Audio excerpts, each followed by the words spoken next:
This desire for power led him to rebel, going against Ilúvatar's plan. Spoiler alert. While Sauron and Morgoth were both Middle-earth villains, Season 2 of The Lord of the Rings, The Rings of Power, has highlighted their biggest distinctions.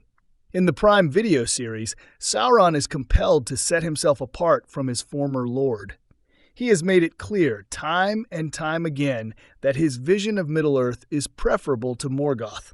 For what he wished to destroy, I wished to perfect. Although the relationship between these two villains has significantly changed as a result of Rings of Power, Sauron's declaration to Celebrimbor about his intentions to improve the world still holds true. Celebrimbor discovers that Annatar is actually Sauron, and not a representative of the Valar, in Rings of Power Season 2, Episode 7.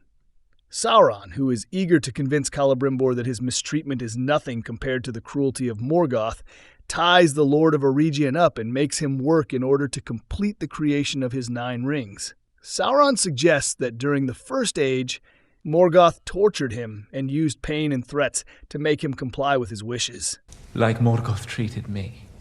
Although this version of the villain's relationship differs from the canon of The Lord of the Rings, the premise presented here is accurate. In his hunger for control, Melkor changed himself and became known as Morgoth. Welcome to Movie Spy.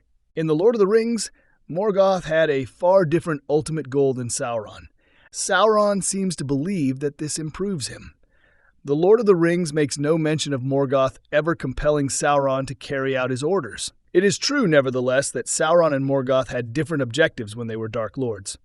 Morgoth was destructive because it made him feel good. He desired for the Ainur to fall under his control, and for the exquisite works of Eru Ilúvatar, the god of the Lord of the Rings. He became the first Dark Lord, gathering terrible creatures to serve him. However, Sauron considered Morgoth's destruction of Middle-earth as a kind of purging that would allow him to rebuild a better world according to his own plans. Middle-earth is healed, and its people see what you and I did here. Mairon, the name Sauron went by before he turned evil, was the most skilled smith and craftsman among the Maiar. Because he was obsessed with perfection and balance, he was able to create works of tremendous beauty. In Rings of Power Season 2, Sauron exhibited this trait. He has grown to believe that his design is better than Eru Ilúvatar's, and he sincerely feels that his talents are just what Middle-earth needs. Additionally, Morgoth had a goal that Sauron kept to himself. Sauron never acknowledged the secret fire. Morgoth was denied the ability to create life himself, which is why he was so driven to kill Eru Ilúvatar's creations.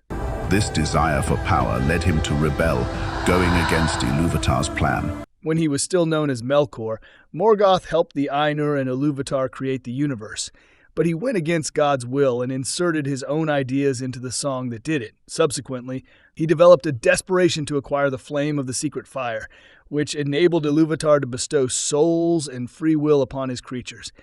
But it proved to be hard to obtain, and the ensuing resentment and jealousy drove Morgoth to follow his dark path. Sauron has never expressed any interest in the secret fire. Although Sauron seemed to believe he was better than the deity of the Lord of the Rings and did not need Ilúvatar's strength, Morgoth was envious of it. Instead of creating life for himself, he could manipulate Ilúvatar's offspring like puppets and build the world to his own specifications. Does Sauron's goal make him less villainous compared to Morgoth? Are the goals of Sauron righteous? While Sauron thinks that his power over the Rings of Power will improve the world, Morgoth intended to destroy it. This does not, however, imply that Sauron is any less malevolent. Tolkien's Lord of the Rings presents a precarious picture of creation. One must strike a balance between adding to Ilúvatar's beauty and trying to completely eclipse or reposition the greater plan. Although Sauron is aware that his actions go against the laws of nature, they are really motivated solely by self-interest. Therefore, Sauron's activities are wholly wicked, regardless of whatever greater good that he may be trying to care about. There can be no argument that Sauron is any more redeemable than Morgoth when you consider that he is completely willing to kill or injure anybody or anything in order to achieve his goal. He seems to genuinely think that he is superior to his predecessor in Rings of Power. In a way, though, Sauron is even more dangerous because he is blind to his own evil. Celebrimbor was right when he declared that Sauron the Deceiver is the greatest at tricking himself.